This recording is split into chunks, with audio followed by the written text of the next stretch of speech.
Good evening and welcome to Sunset News on this Wednesday evening. As always, we bring you news, community stories, economics, weather and sports. I am Aina Kweyom.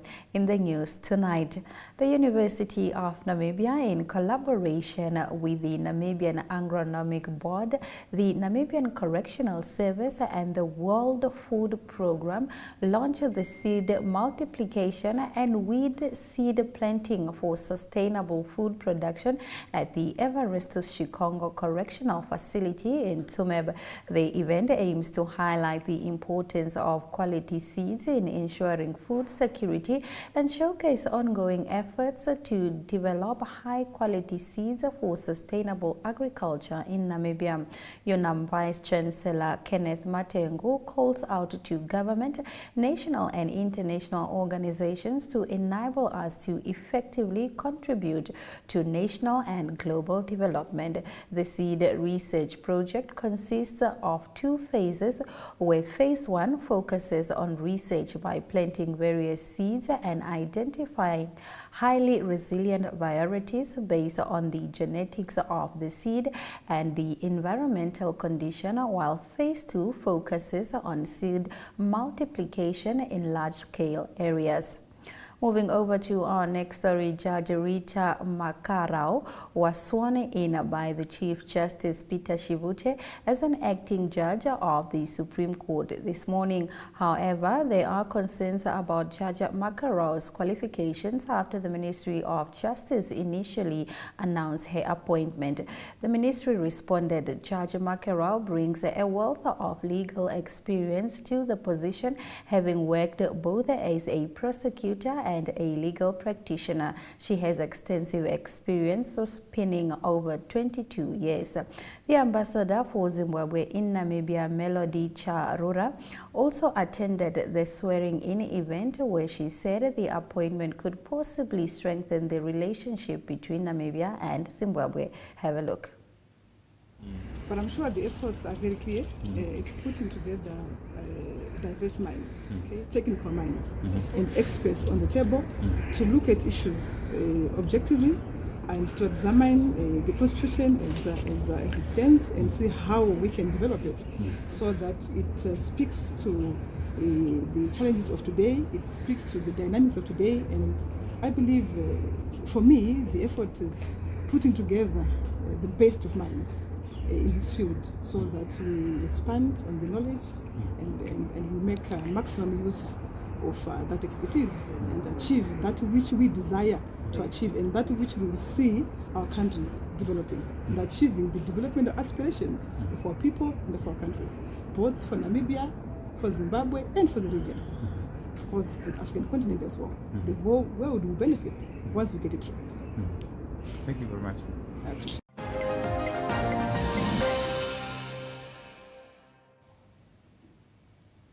The African Energy Chamber partnered with global energy and commodities information provider S&P Global Commodity Insight for a webinar which provided insight into ongoing exploration efforts across both countries.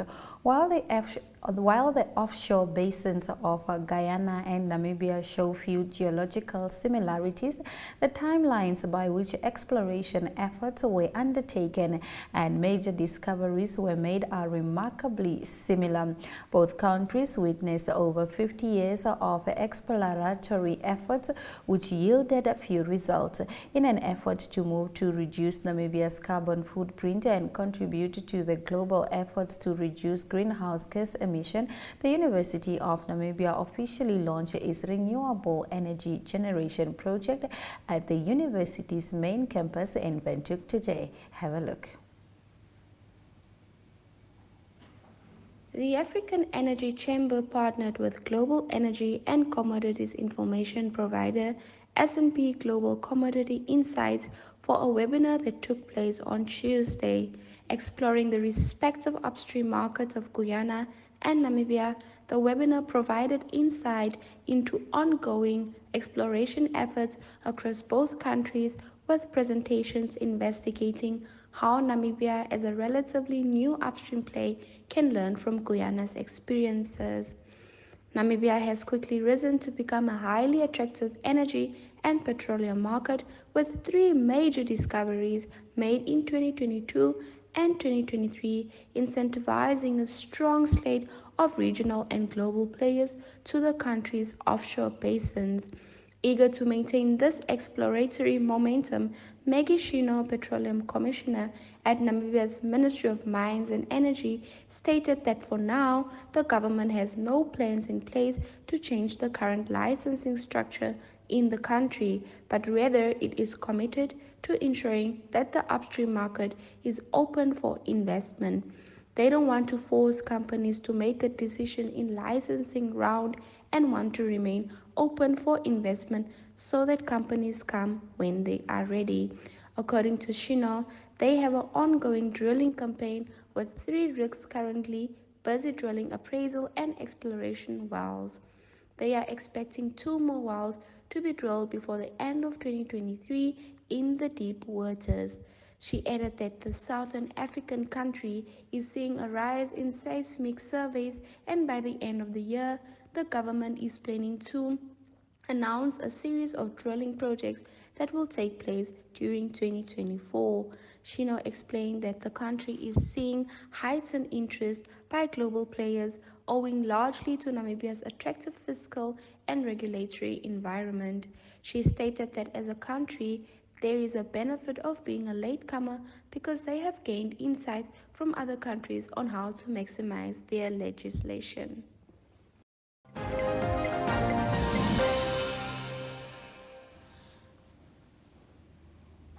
In an effort to move to reduce Namibia's carbon footprint and contribute to global efforts to reduce greenhouse gas emission, the University of Namibia officially launched its renewable energy generation project at the university's main campus in Windhoek today. The project is a result of UNAM's partnership with Inspectors Holding Ltd after the university launched a competitive bidding process to find a partner that can invest and implement renewable energy technologies on all 12 campuses. The project total capital expenditure is approximately 65 million Namibian dollars and is expected to yield substantial saving, including a reduction in electricity consumption up to 6.5 million units per year. In our Story of the Day segment, the Namibian Investment Promotion and Development Board hosted a ceremony for an official announcement in Swakopmund at the MTC Dome. This story after the break.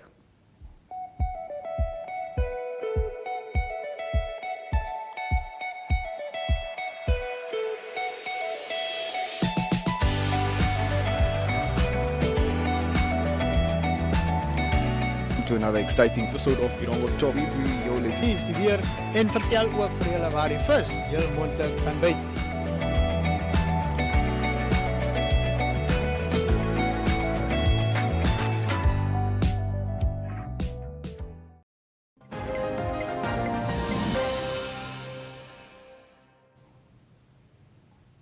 The Namibia Investment Promotion and Development Board hosted a ceremony for an official announcement in Swakopmund at the MTC Dome. The special announcement was that Swakopmund has been selected as the host town for this year's eagerly anticipated Know to Grow Next Generation Entrepreneurs Showcase 2023. Several stakeholders gathered to witness this momentous occasion. The Know to Grow Next Generation Entrepreneur Showcase 2023 is set to be hosted from the 2nd to the 4th of November under the theme Sustaining Communities, Unlocking Growth and Promoting Inclusivity. Watch Dino Balotti, the Executive Director of MSSME Development, Innovation and Acceleration of NIPDB, speak at the official announcement. 27th of June is International MSME Day. A significant day which speaks to the sector that my colleagues and I are privileged to serve. I fondly recall starting in this role approximately 2.5 years ago, which feels like yesterday, where all we knew was how can we build on the work that's been done by government and ensure that the ecosystem is a conducive one.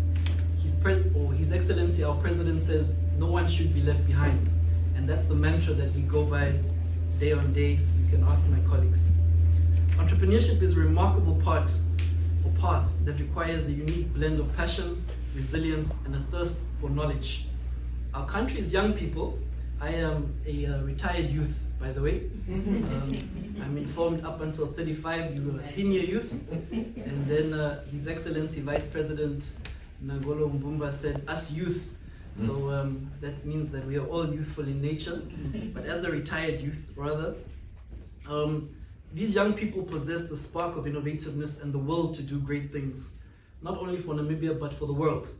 And I'm personally excited about the future of Namibia, where entrepreneur by entrepreneur, we shall create the Namibia that we all wish to see. To provide a brief background of the initiative we are here for today, as has been mentioned, is the second edition of a youth-focused MSME showcasing of the very best young entrepreneurs in country. Last year, we launched this exciting initiative in the garden town of Tsumeb under the theme Scaling Through Innovation, Value Addition, and Cooperatives. We intentionally selected the theme to highlight the importance of embracing innovative approaches to business growth, as well as leveraging value addition strategies to enhance products and services. There was also a keen focus on cooperatives, which highlight the significance of collaboration and mutual support among businesses, which fosters a synergistic environment for collective success. I had to Google this morning, what is synergistic? And I Googled and I'll read the definition. It states the interaction or cooperation of two or more organizations to produce a combined effect greater than the sum of their separate effects.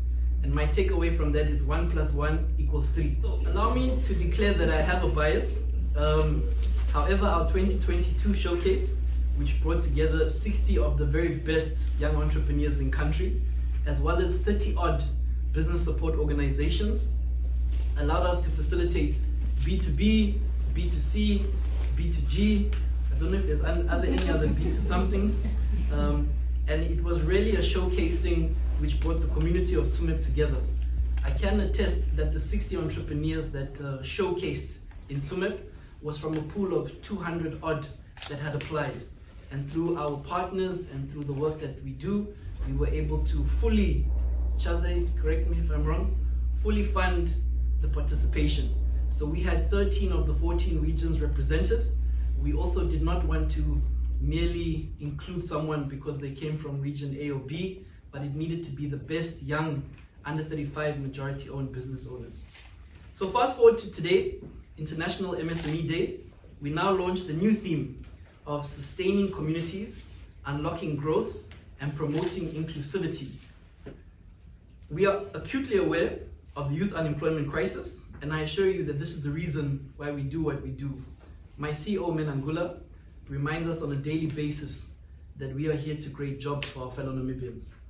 The unemployment pandemic provides opportunities for us to be targeted in implementing solutions such as this very showcasing, which we believe will create scale opportunities for MSMEs.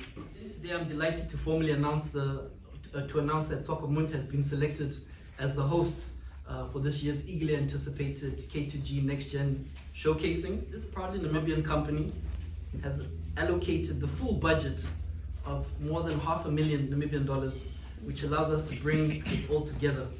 We are here today because of you. Oneuptwo, with its rich entrepreneurial spirit and commitment to sustainability and inclusivity, is the perfect location to host this prestigious event. Please, can my towns Okakarara and Rundu bid for 2024? I also wish to acknowledge and appreciate all the towns that expressed their interest in hosting the showcase. It went out as a public bid, Chaze. We will ensure that this showcase runs indefinitely.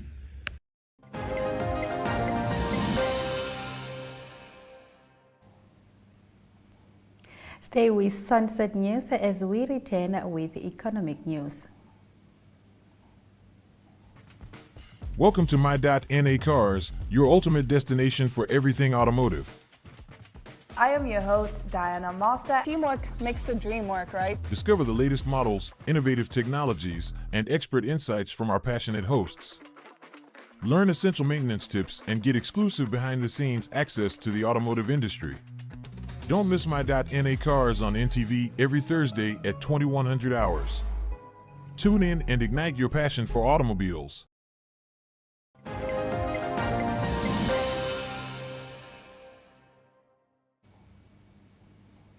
The government is set to introduce restrictions on foreign shareholding in Namibia banks in its banking institution bill tabled in Parliament this week.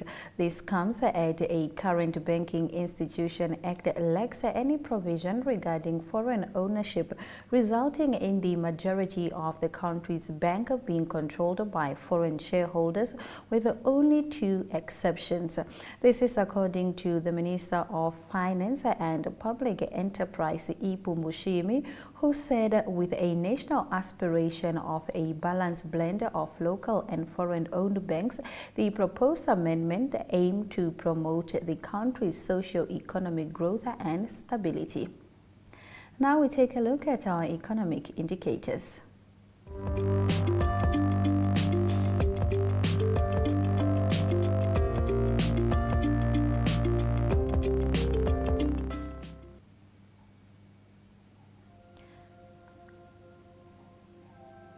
The Namibian dollar trades at 23 Namibian dollars 6 cents to the British pound and 20 Namibian dollars 37 cents to the euro.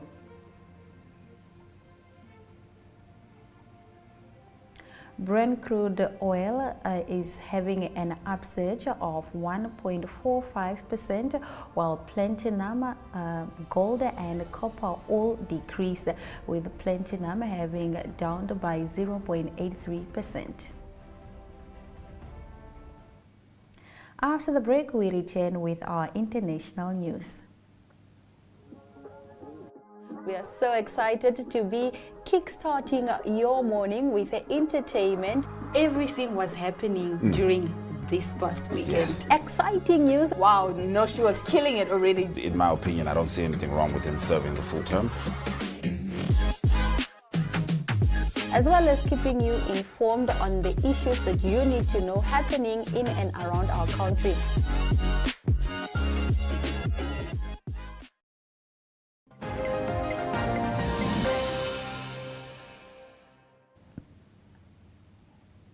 Estonian Prime Minister Kaja Kallas said earlier today that a 15-year-old promise that Ukraine will join NATO could not remain hollow for the sake of peace in Europe. President Volodymyr Zelensky on Wednesday stepped up calls for Ukraine to receive a political invitation to join the club when NATO leaders meet in Lithuania on the 11th to the 12th of July.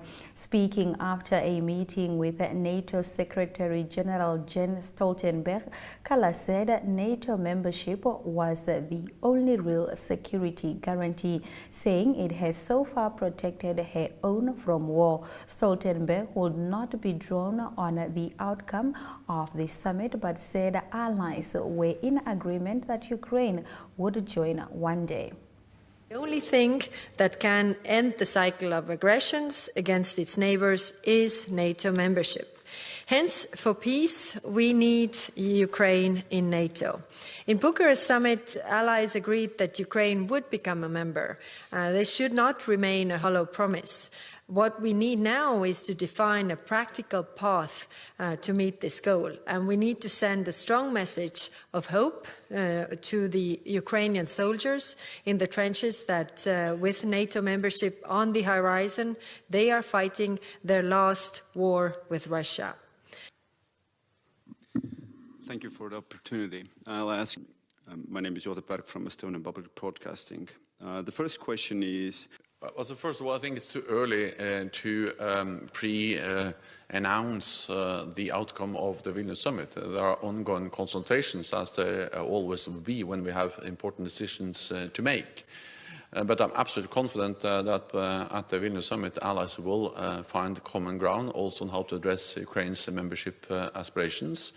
And we have to remember that allies actually agree on many important messages and positions regarding Ukraine and membership of NATO.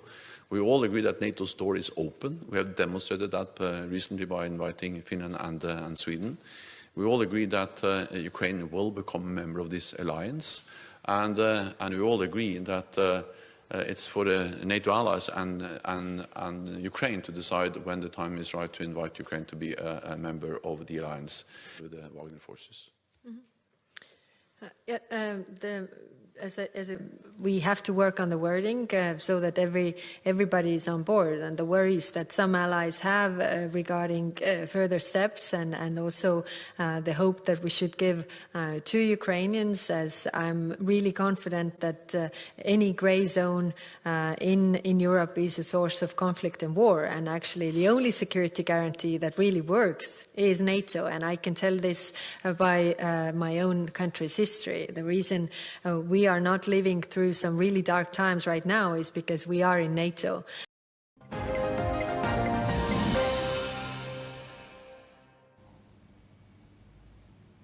It's time for us to look at the weather predictions for tomorrow.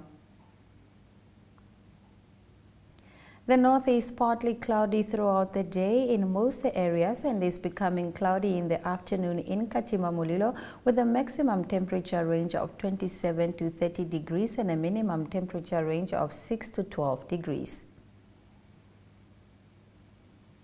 The coast is partly cloudy throughout the day in most areas, clearing in the afternoon with the early morning rain in Oranienbaum, with a maximum temperature range from 16 degrees to 21 degrees and a minimum temperature range of 10 to 12 degrees. We will head over to the sports desk, proudly brought to you by Sports Rep for the sports news.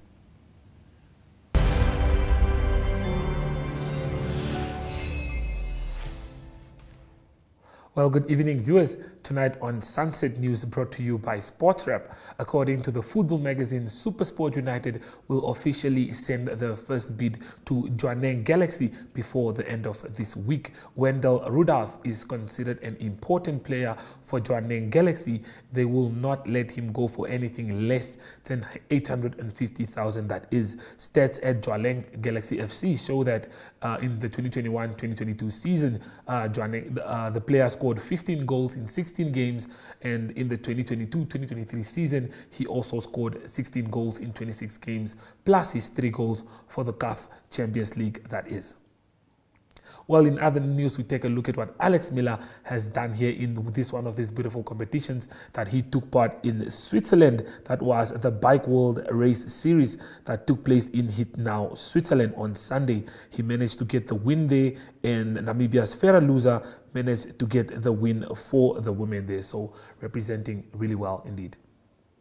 Well, in our last story for the day, a group of 15 riders took part in Paris, South Africa, as they took part in a competition that was the SAXCO MTB Cup and managed to put Namibia on the map once more with great results in all categories. In the under 14, we had Danielle Hennes, who finished 8th. In the under 14 girls, we have Nicole Siren, who finished 2nd, Anei Kramer, who finished 3rd, and Bianca Nell, who finished 4th. Under 16, we have Marco Thiel, who finished 1st, and also Franco Thiel, who finished 15th, while in the under 16s, we have Delisa Van Vieren, who finished 2nd, and Daniel Hahn, who finished 2nd in the under 18 category. Well, that was just a few of the mentions that we had of the people who came out with good results from the competition that took place in South Africa. Well, that's all from us here in studios, and it is goodbye from us.